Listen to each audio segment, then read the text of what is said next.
Welcome to the new session for the topic rotational mechanics. Rotational mechanics வந்து நம்ம டைனமிக்ஸ்ல ஒரு பார்ட்டா வருது. என்ன பாத்தீங்கன்னா ஃபர்ஸ்ட் ரிஜிட் பாடி. ரிஜிட் பாடினா என்ன? A body is said to be rigid if the distance between any two particles remains invariant under the action of any force. அப்படின்னா என்ன அர்த்தம் புரியுது? அதாவது ஒரு ரெண்டு பார்ட்டிகளோட டிஸ்டன்ஸ் வந்து மாறாம எந்த ஃபோர்ஸ் தந்தாலும் மாறாம இருந்துச்சுன்னா அப்ப ரிஜிட் பாடின்னு சொல்லுவோம். இந்த ரெண்டு பார்ட்டிகள் எங்க இருக்கு? ஒரு டிஸ்டன்ஸ்ல இருக்கு. ஒரு பாடி. சரியா? இந்த பாடியில ரெண்டு பாயிண்ட் நோட் பண்ணிக்கிறோம். இந்த பாயிண்ட் ஏ, இந்த பாயிண்ட் பி. சரியா? ஓகே. ஒரு பாடி எடுத்துக்கிறேன். பாடியில எத்தனை பாயிண்ட் எடுத்துக்கிறேன்? ரெண்டு பாயிண்ட். ஸோ ஃபோர்ஸ் கொடுக்குறேன். செவரல் அமௌண்ட் ஆஃப் ஃபோர்ஸ் கொடுத்த பிறகும் அந்த ரெண்டு பாயிண்ட் எங்க இருந்ததோ அந்த ரெண்டு பாயிண்ட்டுக்கு இடைப்பட்ட டிஸ்டன்ஸ் எப்படி இருந்ததோ அது அப்படியே இருந்தா அது ரிஜிட் பாடி. ஓகே. என்ன புரிஞ்சுது? அதாவது ஒரு பாடி இருக்கு, அதுல ரெண்டு பாயிண்ட் இருக்கு. நம்ம எவ்வளவு ஃபோர்ஸ் தந்தாலும் அந்த ரெண்டு பாயிண்ட் மாறாம, அந்த டிஸ்டன்ஸ் பிட்வீன் இந்த டூ பாயிண்ட்ஸ் வந்து மாறாம ஒரே இடத்துல இருந்துச்சுன்னா அப்ப அது ரிஜிட் பாடி. ஃபார் எக்ஸாம்பிள் இது ரெண்டுக்கும் வந்து 10 சென்டிமீட்டர் இருக்குன்னு வச்சுக்கேன். ஃபோர்ஸ் கொடுத்து முடிச்ச பிறகு மெஷர் பண்ணி பார்த்தா 10 சென்டிமீட்டர் அப்படியே இருக்கும். ஓகே. ஓகே. இந்த ரிஜிட் பாடிஸ் தான் மொத்த படமும் உருவாகும். ஆனால் ரிஜிட் பாடி என்ன புரிஞ்சாதான் கரெக்டா இதுவாகும். ஸோ புரிஞ்சுக்கிங்க அடுத்த கான்செப்ட் என்ன அப்படின்னா, மோஷன் இரண்டு வகைப்படும். ஒன்று டிரான்ஸ்லேஷன் மோஷன், இன்னொன்று ரொட்டேஷன். டிரான்ஸ்லேஷன் மோஷன் என்ன சொல்றாங்க? Rigid body said to undergo translation if it moves in such a way that the particle remains if it moves such a way that it always remains parallel to itself. This means that the line connecting any two particles of a rigid body always remains parallel to itself throughout its motion. All the particles of a rigid body have same displacement, velocity and acceleration. இதான் முக்கியம் problem solve பண்றதுக்கு. First rigid body translation போதுன்னா it always remain parallel அப்படின்றாங்க. This means line connecting any two particle of the rigid body always remain parallel. Okay. First இது வந்து படம் வந்து ஈஸியா புரிஞ்சிடும். ஏன்னா பிளேன் சர்ஃபேஸ் மூவினிய ஒரு நேரா போறானுங்க. அடுத்தது motion of the L shaped பாடியான கர்வ் பார்த்தா அதுவும் டிரான்ஸ்லேஷன் மோஷன் தான். புரியுதா? ஏன்னா அங்க ரெண்டு ஏக்கும் சிக்கும் பார்த்த லைன் பார்த்தோன்னா பேரலா இருக்கும். ஏக்கும் பிக்கும் பார்த்தோன்னா பேரலா இருக்கும். பிக்கும் சிக்கும் பார்த்தோன்னா பேரலா இருக்கும். எனி டூ ஏன் 3 பாயிண்ட் காட்டியிருக்கான் அப்படின்னா எனி 2 பாயிண்ட் பார்த்தா பேரலா இருக்கும். போடு எல் ஷேப் கொடுத்துருக்கான் இல்லையா? முக்கியமான பாயிண்ட் டு ரிமெம்பர். ஒரு ஐஐடி ஜேஇ ஆஸ்பிரண்டா யாழ்னியா ஞாபகம் வச்சுக்க வேண்டிய விஷயம் வந்து என்னன்னா, all particles of the rigid body என்ன சொல்றானுங்க? All particles of the rigid body have same displacement, velocity and acceleration. அவ்வளவுதான். டிரான்ஸ்லேஷன் போதுன்னா ஏதாச்சும் ஒரு இடத்துல டிஸ்பிளேஸ்மென்ட் கொடுத்தாலும் சரி, எந்த இடத்துல வேணா டிஸ்பிளேஸ்மென்ட் எடுத்துக்கலாம். எல்லா இடத்துலையும் டிஸ்பிளேஸ்மென்ட் ஈக்குவலா தான் இருக்கும். ஒரு வெலாசிட்டி கொடுத்தாலும் சரி, எல்லா இடத்துல வெலாசிட்டி ஈக்குவலா இருக்கும். ஒரு ஆக்சிஸ் கொடுத்தாலும் சரி, எல்லா இடத்துல ஆக்சிஸ் ஈக்குவலா இருக்கும். இந்த பாயிண்ட் தான் நம்ம ஞாபகம் வச்சுக்கணும். இதான் ப்ராப்ளம் போட யூஸ் பண்ணுவோம். அப்ப கேட்பேன் சொல்லுவோம். சரி, அடுத்தது rotational motion. Rigid body is said to undergo rotation about an axis. There exists a straight line such that the motion of the particle takes place on an arc of a circle whose center lies on the straight line and planes of all such circles are perpendicular to the line. This straight line is known as axis of rotation. The rigid body undergoes rotation related to this axis. During rotational motion of a rigid body about an axis, all its particles will be moving in circles with same angular velocity and angular acceleration as that of the rigid body about the axis but with different radii. என்ன பண்றானுங்கன்னு பார்ப்போம். Rigid body ரொட்டேஷன்ல போகுதுன்னா கண்டிப்பா அதுக்கு ஒரு ஆக்சிஸ்னு ஒரு விஷயம் இருக்கணும்ன்றான். அந்த axis வந்து ஸ்ட்ரெயிட் லைனா இருக்கும். மோஷன் ஆஃப் த பார்ட்டிகல் ஒவ்வொரு பார்ட்டிகளும் சர்க்குலர் ஆர்க் ஆஃப் சர்க்கிள்ல போகும் அப்படின்றானுங்க. அப்படியே சர்க்கிள் மாதிரி சுத்தி வரும்ன்றானுங்க. இந்த பிளேன்ஸ் ஆஃப் சர்க்கிள் வந்து அந்த ஆக்சிஸ்க்கு பெர்பெண்டிகுலரா இருக்கும்ன்றானுங்க. அந்த ஆக்சிஸ் பேரு ஆக்சிஸ் ஆஃப் ரொட்டேஷன்றானுங்க. ஸோ எல்லா பார்ட்டிகளும் வந்து சர்க்குலர் இதுதான் இருக்கும். சர்க்குலர் சுத்துற எல்லா பார்ட்டிகளும் வந்து சேம் ஆங்குலர் வெலாசிட்டி இருக்கும், சேம் ஆங்குலர் ஆக்சிலேஷன் இருக்கும், வெலாசிட்டியும் ஆக்சிலேஷனும் சேமா தான் இருக்கும். as that of rigid body about an axis but with a different radii being equal. இது டிஃப்ரெண்ட் ரேடியல் இருந்தாலும் அது ரெண்டு சேமா இருக்கும்ன்றானுங்க. ப்ராப்ளம் போடும்போது இதை அப்ரிஷியேட் பண்ணுவோம். இந்த பாயிண்ட் தான் ஞாபகம். Same angular velocity, same angular acceleration. சரியா? அங்க வந்து same displacement, same velocity, same acceleration. Linear translation மோஷனுக்கு இன்னொரு பேரு லீனியர் மோஷன், ரொட்டேஷன் மோஷனுக்கு இன்னொரு பேரு சர்க்குலர் மோஷன். அடுத்தது Plane motion. A motion of a rigid body is said to be plane motion if the motion of any particle of a rigid body is confined to a plane with additional condition that for any two particles of rigid body, their planes of motion are either completely identical or do not intersect at all. During plane motion, axis of rotation retains the orientation in the space. So இது என்னன்னா ரெண்டும் சேர்ந்தது, அவ்வளவுதான். ரொம்ப அதிகமா இது பண்றானுங்க, அந்த அளவுக்கு கதை சொல்ல வேண்டிய அவசியம் கிடையாது. ஏற்கனவே ரெண்டு மோஷன் பார்த்தோம், டிரான்ஸ்லேஷன் மோஷன் பார்த்தோம், ரொட்டேஷன் மோஷன் பார்த்தோம். சரியா? கமல் ஆளவந்தான் படத்துல ஒரு பாட்டு இருக்கு, கடவுள் பாதி மிருகம் பாதி, அப்ப கலந்து செய்த கலவை நான் அப்படின்னு பாடுவார். அதே போல டிரான்ஸ்லேஷன் மோஷன் ரொட்டேஷன் சேர்ந்தா அது பேரு plane motion. அவ்வளவுதான். ஸோ ரிஜிட் பாடி டிரான்ஸ்லேஷனும் இருக்கு, ரொட்டேஷனும் இருக்கு அப்படின்றத காட்டுறானுங்க. ரிஜிட் பாடி மோஷன்னா பிளேன் மோஷன் வந்து ரிஜிட் பாடி மோஷன் தான் டிரான்ஸ்லேஷனா பிரிக்கலாம், ரொட்டேஷனா பிரிக்கலாம், ரெண்டா பிரிக்கலாம். ஒரு பிளேன் மோஷனை ரெண்டா பிரிக்கலாம்ன்றது சொல்லிட்டாங்க. எக்ஸாம்பிள் ஆஃப் பிளேன் மோஷன் பார்த்தனா எங்கெல்லாம் சொல்றான்? அடுத்த பேஜ் நம்பர் 2ல என்ன சொல்றானுங்க? Is scrolling down an inclined plane, a rod sliding along a vertical wall, an oscillating pendulum. மூணுமே வந்து பிளேன் மோஷனுக்கு எக்ஸாம்பிள்.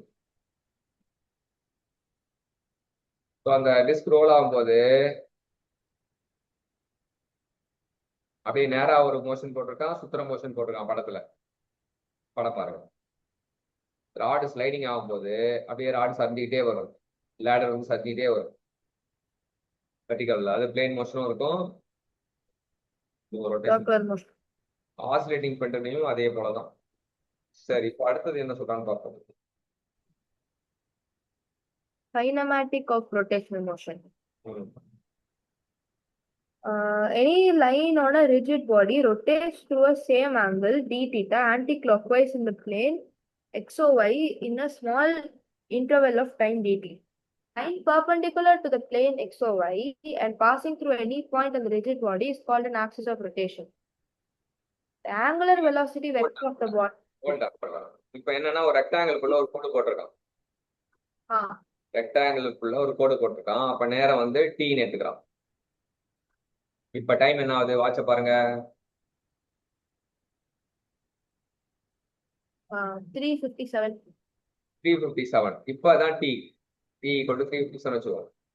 கொஞ்ச நேரம் கழிச்சு டி பிளஸ் டிடி கொஞ்சம் 3:58 ஆகுது. 8 ஆகும்போது அந்த ரெக்டாங்கிள் வந்து ரெக்டாங்கிள் அப்படியே சுத்துது. ரெக்டாங்கிள் எவ்வளவு ஆங்கிள் சுத்துதுன்னா எவ்வளவு நேரம் இன்க்ரிமெண்ட் ஆச்சுன்னா இன்க்ரிமெண்ட் ஆகிற நேரம் டிடி, சுத்துற ஆங்கிள் டி தீட்டா. சரியா? அது XY பிளேன்ல சுத்தறதுனால K cap. Omega equal to d theta by dt K கேப்னு போட்டிருக்கான்.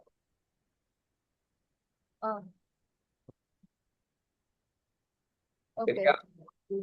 இங்க இருந்தா கதை ஆரம்பிக்குது. ஸோ இந்த கதை கரெக்டா புரிஞ்சுக்கணும்.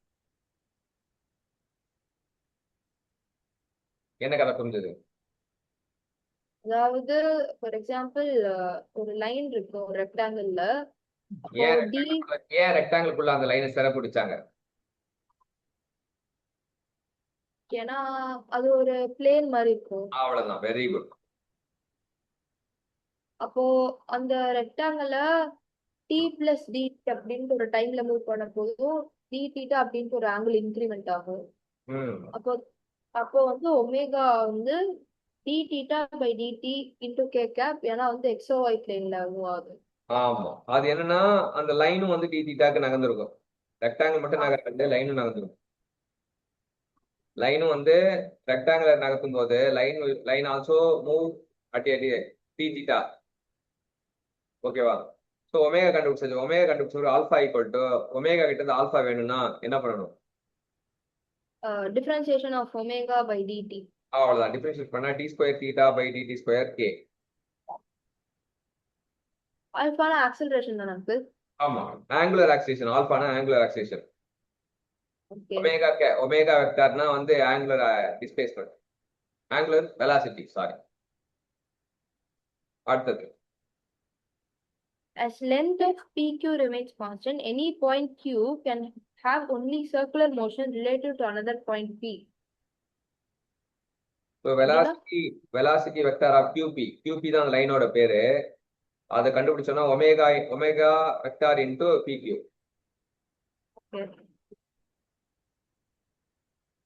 PQனா அந்த length of the line uncle. ஆமா, கிராஸ் ப்ராடக்ட் போடும்போது ஏ கிராஸ் பினா ஏபி போட்டுக்கலாம். AB sine theta. அது வந்து சைன் 90 போட்டா ஒன்னா வரும். சரி, ஓகே. ஆக்சிலேஷன் வந்து கண்டுபிடிக்கும் போது ஆக்சிலேஷன் ஆஃப் கியூபி, அது வந்து 2 ஆக்சிலேஷன் இருக்கானுங்க. ஆக்சிலேஷன் 2 வகைப்படும். ஒன்னு டான்ஜென்ஷியல் ஆக்சிலேஷன், ஒன்னு நார்மல் ஆக்சிலேஷன். நார்மல்னா ஆங்குலர் ஆக்சலரேஷன். ஆமா, normal angular acceleration, tangential angular acceleration. இல்ல சாரி, அது பாரு, அந்த இது வந்து நார்மல் கிடையாது. இப்ப வந்து வெலாசிட்டின்றது இல்லையே. இப்ப ஃபர்ஸ்ட் என்ன கண்டுபிடிச்சானா வெலாசிட்டி ஆஃப் கியூபினா தட் இஸ் லீனியர் வெலாசிட்டி. நம்ம கிட்ட ரொட்டேஷன் வெலாசிட்டி இருக்கு, ஒமேகா இருக்கு. ஒமேகா கிட்ட இருந்து வி கண்டுபிடிக்கிறாங்க. V equal to r omega. ஆருக்கு பதிலா பி கியூ போடுறோம். ஓகே. அதே போல ஆக்சிலேஷன், ரொட்டேஷனல் ஆக்சிலேஷன் வந்து லீனியர் ஆக்சிலேஷன் கண்டுபிடிக்கிறான். அந்த லீனியர் ஆக்சிலேஷன் 2 வகைப்படும், normal acceleration, tangential acceleration. Okay. அப்ப ரெண்டுத்தையும் கண்டுபிடிக்கிறாங்க. டான்ஜென்ஷியல் ஆக்சிலேஷன் ஃபார்முலா வந்து ஆர் ஆல்பா, இங்க ஆருக்கு பதிலா p q. Uncle normal acceleration, இப்போ லீனியர் ஆக்சலரேஷன்ல 2 டைப் இருக்கு. அப்போ நார்மல் ஆக்சலரேஷன் தான் ஆங்குலர் ஆக்சலரேஷன். நோ, ஆ, rotational acceleration also called as angular acceleration. சரியா? ஆங்குலர் ஆக்சிலேஷன் இருந்து நம்ம என்ன பண்ணலாம் அப்படின்னா, ஆங்குலர் ஆக்சிலேஷன் மறந்துடு. இப்ப வெறும் ஆக்சிலேஷன் ஒண்ணு விஷயம் இருக்குல்ல, ஆமா, வெறும் வெலாசிட்டின்னு ஒண்ணு இருக்குல்ல. புரியுது. புரியுது. புரியுது புரியுது புரியுது புரியுது அங்கிள். என்ன புரிஞ்சுக்கணும்? இங்க வந்து ஆங்குலர் ஆக்சலரேஷன் இன்டு ஆர் போடுறாங்க. அது வந்து என்னன்னா we are finding tangential acceleration. Okay. Linear மோஷன்ல வர்றது ஆக்சிலேஷன்மா, ரொட்டேஷன் மோஷன்ல வர்றது ஆங்குலர் ஆக்சிலேஷன். ஓகே. லீனியர் மோஷன்ல வந்து வெலாசிட்டி, ரொட்டேஷன் மோஷன்ல அதாவது டிரான்ஸ்லேஷன். லீனியர் நான் சொல்றது வந்து என்னன்னா டிரான்ஸ்லேஷன் மோஷன்ல வர்றது வெலாசிட்டி, ரொட்டேஷன் மோஷன்ல வர்றது ஆங்குலர். ரொட்டேஷன்னாலே அங்க ஆங்குலர்ன்ற வார்த்தை வரும். ஓகே அங்கிள், புரியுது. இப்ப என்ன கண்டுபிடிக்கிறாங்கன்னா, ரொட்டேஷனல் மோஷன்ல கிடைச்ச ஆங்குலர் வெலாசிட்டிக்கு பேர் என்ன? ஒமேகா.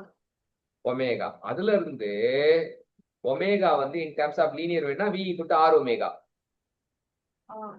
இந்த ஆருக்கு பதிலாக தான் இங்க டிஸ்டன்ஸ் யூஸ் பண்றாங்க. டிஸ்டன்ஸ் வந்து pq. ஓ, இது இன் டர்ம்ஸ் ஆஃப் லீனியர் கண்டுபிடிக்கிறாங்களா? அத மாத்துறானுங்க. சூப்பர். இப்பதான் you got the point. Uncle ஏன் இன் டர்ம்ஸ் ஆஃப் லீனியரா மாத்தணும்? நம்ம சில நேரத்துல லீனியரா இருந்தா தான் யூஸ் பண்ண முடியும். நம்ம எப்படி யூஸ் பண்ணது? இப்ப வெறும் வெறும் மாவா இருக்கு வீட்டுல, மாவு ஏன் இட்லி செய்யறோம்? ஏன்னா சாப்பிடணும். ஆமா, அதனாலதான் நமக்கு எப்படி வேணுமோ அப்படி மாத்தி யூஸ் பண்ணோம்ல. ஒரு நம்ம பிசிக்ஸ்னா நமக்கு எப்படி எப்படி வேணுமோ அப்படிதான் யூஸ் பண்ண முடியும். இப்போ எனக்கு வி தேவைப்படுது. வி தேவைப்படுமோ இல்ல ஒமேகா வச்சே வந்து நீங்க முடிச்சிடுங்க அப்படின்னா பத்தாது. ஸோ வி வேணும்னா ஆர் ஒமேகா. அந்த ஆர் தான் டிஸ்டன்ஸ் பிக்யூ இன்டு ஒமேகா. அதே போல ஆக்சிலேஷன் கண்டுபிடிக்கும் போது 2 விதமான ஆக்சிலேஷன் கிடைக்குது. ஒன்னு டான்ஜென்ஷியல் ஆக்சிலேஷன், சரியா? அந்த டான்ஜென்ஷியல் ஆக்சிலேஷன் வந்து எப்படி ஃபார்ம்னா ஆர் ஆல்பா. ஆருக்கு பதிலா p q alpha into p. Normal வந்து என்னன்னா நார்மல் ஆக்சிலேஷனுக்கு பேர் வந்து இன்னொரு பேர் சென்ட்ரிபிட்டல் ஆக்சிலேஷன். ஓகே. அது minus omega square into p q. ஏன் மைனஸ் போட்டான்? ஏன் அங்கிள் எனக்கே தெரியல.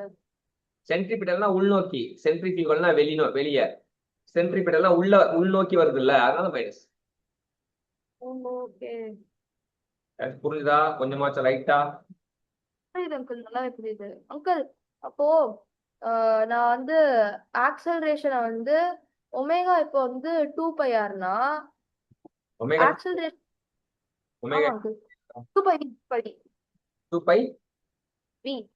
நோ, அப்போ ஒமேகா வந்து என்னன்னா நான் படிச்சேனே அங்கிள்.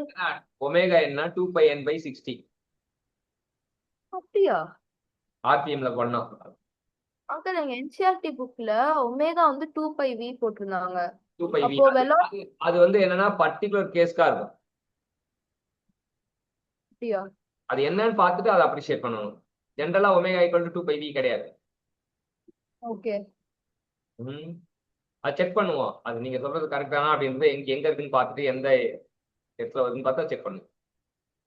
ஒருவேளை சர்க்குலர் மோஷனா இருக்கும் அங்கிள். ம் சரி, இப்ப இப்ப என்ன நாம ஞாபகம் வச்சோம்னா, இப்ப நம்ம கையில ஒரு வெலாசிட்டி இருக்கு. அது வந்து ஒமேகா இன்டு பிக்யூ, கரெக்டா? ம். Omega vector into omega vector cross p q. அதே போல டான்ஜென்ஷியல் ஆக்சிலேஷன் இருக்கு, alpha into p q, alpha cross p q. அப்புறம் சென்ட்ரிபிட்டல் ஆக்சிலேஷன் இருக்கு, minus omega square into p q. ஆ. So total acceleration equal to tangential plus normal. Okay. அதுக்கப்புறம் for constant angular acceleration வந்து kinematic equation எழுதுறாங்க. இது ஆல்ரெடி நம்ம எழுதியிருப்போம். Uncle. எப்படி எழுதணும்? v equal to u plus at இருந்தது இல்லையா? v equal to u plus at. அது வந்து omega equal to omega naught plus alpha t. v க்கு பதிலா ஒமேகா போடுறோம், u க்கு பதிலா ஒமேகா நாட் போடுறோம், a க்கு பதிலா ஆல்பா போடுறோம். அதே போல s equal to ut plus half at square. Uncle எனக்கு அந்த தேர்ட் பாயிண்ட் இன்னும் புரியல அங்கிள். அந்த பிக்யூ இன்டூ அதுக்கு அடுத்து திருப்பி p q into omega square is directed along line. Vector போடுறான் பாருங்க. அதாவது என்னன்னா minus omega square p q vector போட்டா centripetal acceleration of q with respect to p அது மேக்னிடியூட் எந்த டைரக்ஷன்ல போகுது சொல்லுமா? மைனஸ்னா directed along the line qp னா டுவர்ட்ஸ் தி பாயிண்ட் p னா அப்படி போட்டுக்கலாம்ன்றான். வெக்டாரை தூக்கிட்டோம்னா நம்ம இப்படி போட்டுக்கலாம்ன்றான். ஓகே. டைரக்ஷன் தூக்கிட்டோம்னா மைனஸும் போயிடும்ன்றான். ஓகே புரியுது. Okay uncle. ஸோ அடுத்தது s equal to ut plus half at square. அதுல வந்து sன்றது வந்து தீட்டா மைனஸ் தீட்டா நாட் அப்படின்னு இது பண்றான். s வந்து வெறும் தீட்டான்னு போடாம இந்த பாயிண்ட் கொண்டு வந்தோம் அப்படின்னு பாருங்க. s equal to theta equal to நம்ம வழக்கமா theta equal to omega naught t plus of alpha t square தான் போடுவோம். தீட்டா நாட் வராது, இங்க தீட்டா நாட் போட்டிருக்கான். அது எப்படின்றத பார்த்துக்கலாம். இப்ப எஸ் என்னன்னா எஸ்க்கு பதிலா theta minus theta not substitute பண்றான். ஓகே. பழைய ஈக்குவேஷன் ஞாபகம் இருக்கா? s equal to ut plus half at square.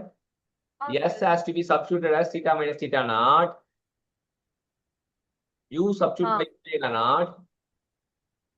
a substitute by alpha. எல்லாம் நம்ம இது பண்ணிக்கலாம்.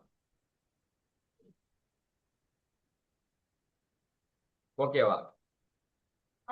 புரியுது. அவ்வளவுதான். இது வரைக்கும் கதையெல்லாம் முடிச்சிட்டானுங்க. இனிமே ப்ராப்ளம் தான்.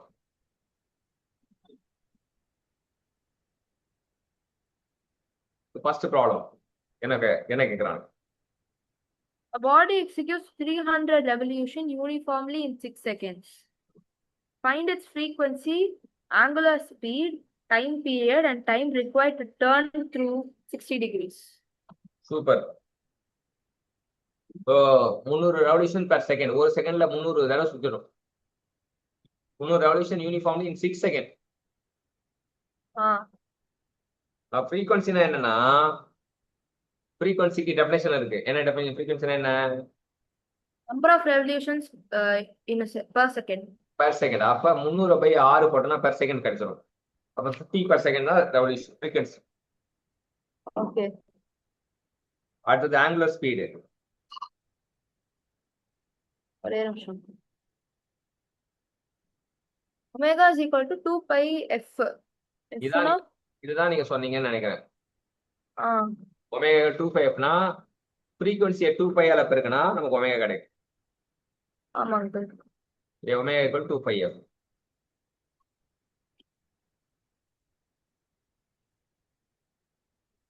அப்போ வேல்யூ நான் ஏதாவது கேட்டாங்கன்னா 2 pi f னே போட்டுக்கோ. 2 pi v 2 pi f அப்படின்னு. 2 பை வின்னு போடக்கூடாது. 2 pi f. Omega equal 2 pi f. 2 pi v கிடையாது. ஓகே. ஃப்ரீக்வன்சி. ஆமா. ஒமேகா வந்து 2 பை ஃப்ரீக்வன்சி. 2 பை வின்னு சொல்லிட்டீங்க. வி கிடையாது. Okay uncle. Time period. Time period is equal to 1 by frequency. இப்போ 1 by 50 அப்ப seconds. ஃப்ரீக்வன்சி கண்டுபிடிச்சு இன்வெஸ்ட் பண்ணா டைம் பீரியட். ஓகே. சரியா? அடுத்தது பை ரேடியன்னா 180 டிகிரி சொல்லுவோம். 60 டிகிரினா பை பை 3 ரேடியன் சொல்லுவோம். டைம் ரிக்வயர்ட் வந்து பை பை 3 by 100 பை. 100 பைனா ஒமேகா. ஓகே. இப்ப என்னன்னா, இந்த இதுக்கு எப்படி வர்றது ஞாபகம் வச்சதுன்னா, omega into t equal to theta. Formula note பண்ணி. Theta equal to omega t. Theta equal to omega t. T equal to theta by omega.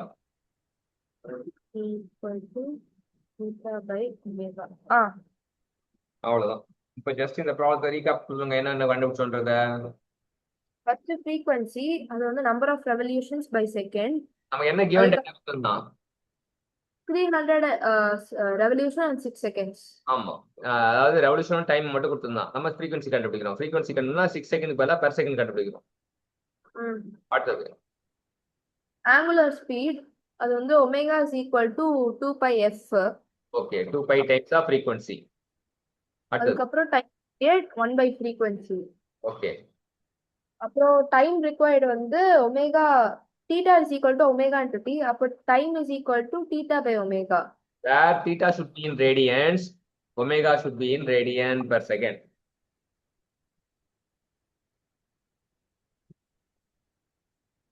அப்ப 60 டிகிரி கொடுத்தானா 60 degree equal to pi by 3 radian தெரியணும்.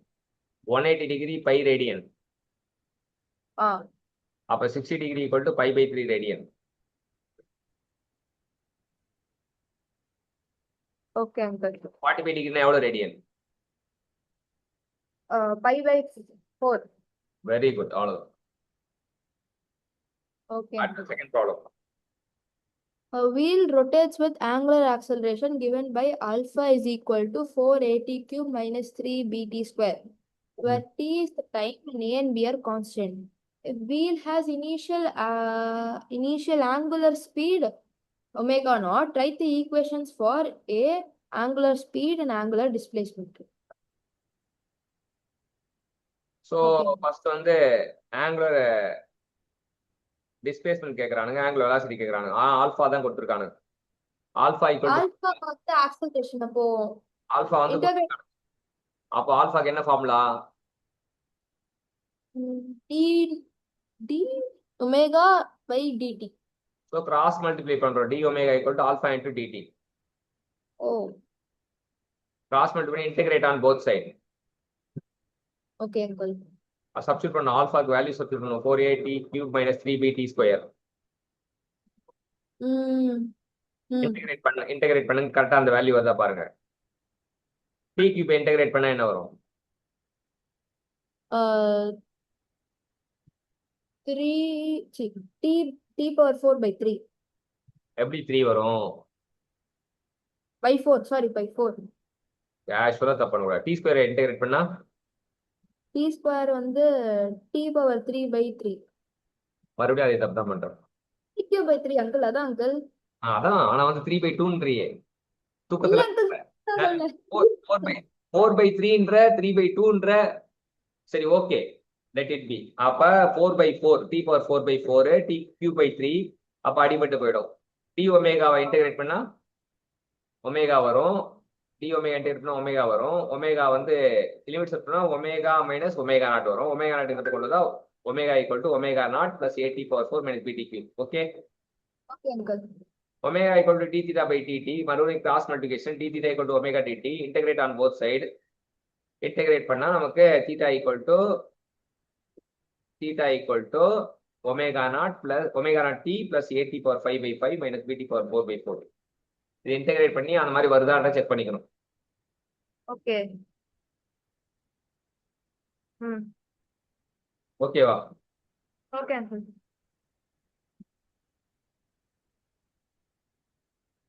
புரியுது uncle.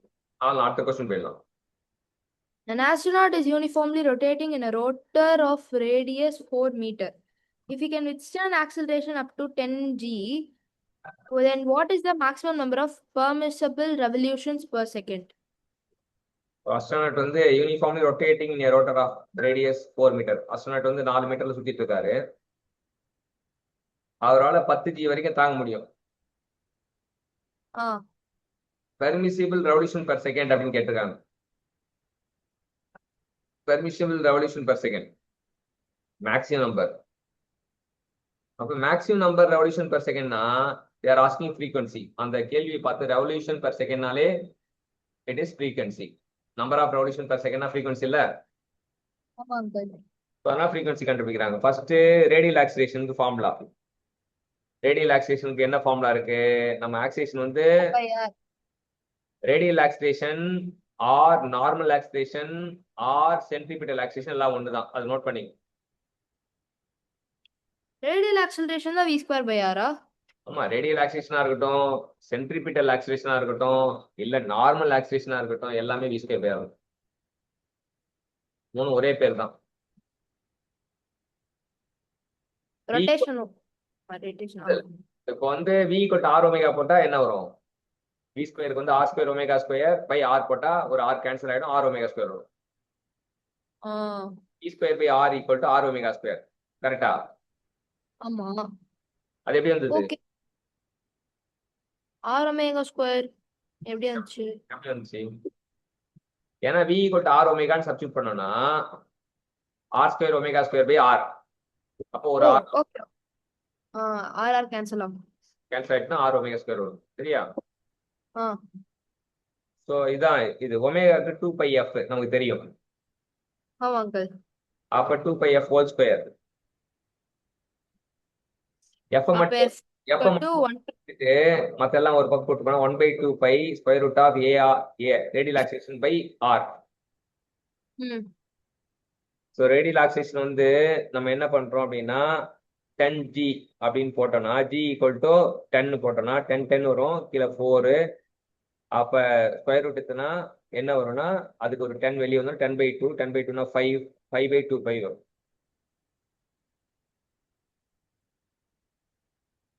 Okay uncle. f max வந்து f should be less than போடுறோம். f equal டுன்றத f should be less than 1/2π அந்த இது போடுறோம். போட்டுட்டு it is 5/2π. f max equal to அதிகபட்சம் f வந்து குறைந்தபட்சம் அந்த மதிப்பு இருக்கு அப்படின்னா இதை விட கம்மியா தான் இருக்கும்னா f max வந்து அதான் வரும். ஓகே. புரியுதா? சொல்லுங்க பாப்பா, இந்த கதையை சொல்லுங்க. ஃபர்ஸ்ட் வந்து யூனிஃபார்ம் சர்க்குலர் ரேடியல் ஆக்சலரேஷனோட ஃபார்முலா வந்து v ஸ்கொயர் பை r. விக்கு வந்து நம்ம ஒமேகா இன்டூ r வந்து சப்ஸ்டியூட் பண்ணோம்னா அப்போ r ஒமேகா ஸ்கொயர்னு வந்துடும். அப்போ அப்போ வந்து ஒமேகா ஓட வேல்யூவை போட்டா 2πf the whole square போட போறோம். 2πf. 2πf போடுறோம். ஓகே. அப்போ f தனியா எடுத்து வந்துட்டோம்னா 1/2π into root of ar by r. ஏஆர்னா யாரு? Radial acceleration. ஓகே. அதுக்கப்புறம் இப்போ அவங்க வந்து maximum number of permissible revolution கேட்கறதுனால ஏ வந்து கொடுத்துருக்கானுங்க he can withstand acceleration up to 10G. அப்பனா அதிகபட்சம் 10G. Ah a less than அப்போ இருக்கிறதுனால எஃப் லெஸ் தென் சிம்பிள் போடுறோம்.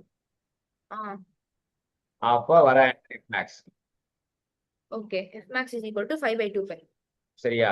ஜிக்கு வந்து 10 யூஸ் பண்ணிக்கலாம்னு சொல்லியிருக்கான். ஆ சரியா? ஓகே அடுத்தது ஒரே நிமிஷம்.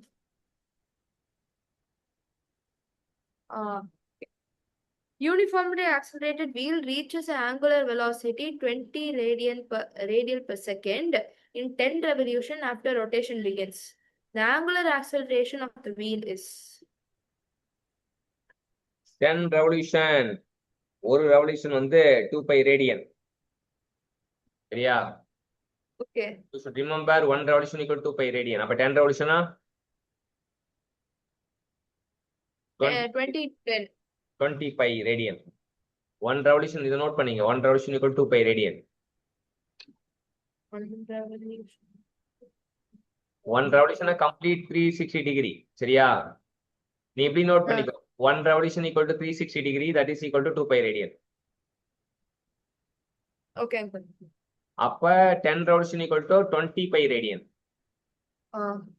That is nothing but angular displacement. Theta. 2π angular displacement. ஆமா, ரேடியன்ல சொன்னா angular displacement. What is the unit of angular displacement? Radian. What is the unit of angular velocity? Radian per second. What is unit of angular acceleration? Radian per second square.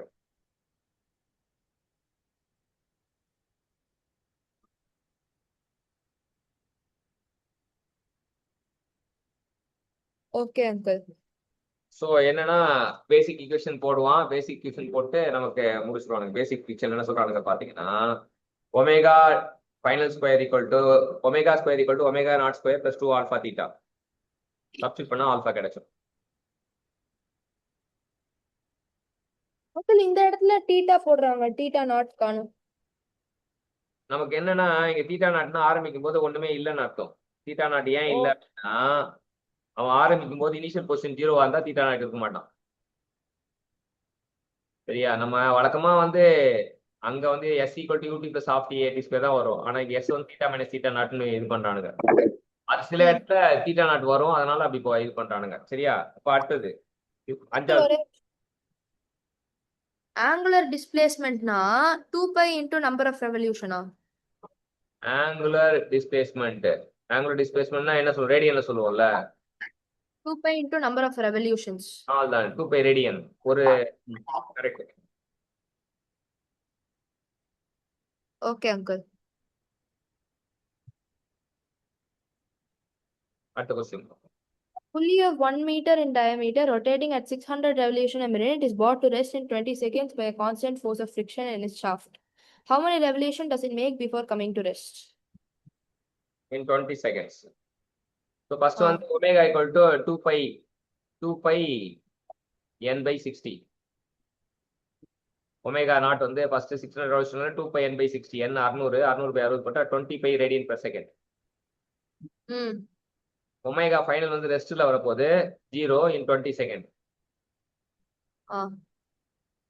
அந்த formula போட்டு alpha கண்டுபிடிக்கணும். ஆமா, v equal to u plus at அப்படின்னு போடுறாங்கல்ல. அப்ப இங்க u minus 18 போட்டிருக்காங்க. Omega f equal to omega not minus 18 போட்டிருக்காங்க. ஏன்? ஏன்னா ஆரம்பிக்கும் போது சுத்துறான், முடிவுல வந்து ரெஸ்ட் எடுக்கிறான். அதனால போட்டாங்க ஒமேகா f equal to டைரக்ஷனுக்காக. அப்பதான் போட்டோன்னா omega not equal to alpha டீன்னு வரும். ஒமேகா எஃப் 0 இல்ல, மைனஸ் போட்டோன்னா அங்க இது பண்ண முடியாது, தப்பா வரும். So omega f equal to omega naught plus alpha t. ஆனா இங்க ஒமேகா எஃப் 0னால அங்க மைனஸ் போட்டுருவோம். Omega f equal to omega naught minus alpha t. Therefore alpha equal to omega naught by t. அதே போல அடுத்த நம்பர் ஆஃப் ரெவல்யூஷன் கண்டுபிடிக்கும் போது omega f square equal to omega naught square minus 2 alpha theta. நமக்கு v square equal to u square plus 2as தான் வரும். இங்க என்னன்னா மைனஸ் 2as போட்டிருக்கான், மைனஸ் 2 ஆல்பா தீட்டா போட்டிருக்கான். ஏன்னா அது ஃபர்ஸ்ட் சுத்துது, அப்புறம் ரெஸ்ட்டுக்கு வருது. அதனால அது மூலமா தீட்டா கண்டுபிடிக்கிறாங்க 100 ரெவல்யூஷன். அங்கிள் 200 பை ரேடுன்னு போட்டு ஏன் 100 ரெவல்யூஷன்? ஆமா, அதாவது 1 ரெவல்யூஷன் ஈக்குவல் டு 2π ரேடியன். 2π அளவுக்கு 100 வருமா? ஆமா ஆமா புரிஞ்சிருச்சா புரிஞ்சிருச்சு. அந்த பழசு அப்ப முன்னாடி சொன்னல அதே தான். இப்ப இங்க மைனஸ் வந்து இந்த கொஸ்டின்ல மைனஸ் வந்து ரொம்ப முக்கியம். ஓகே. ஃபர்ஸ்ட் சுத்துறான், கடைசியா ரெஸ்ட்டுக்கு வரான். ஆ அப்ப ஈக்குவேஷன் நமக்கு மாறுது. Okay uncle. அவ்வளவுதான், இந்த செஷன் முடியுது.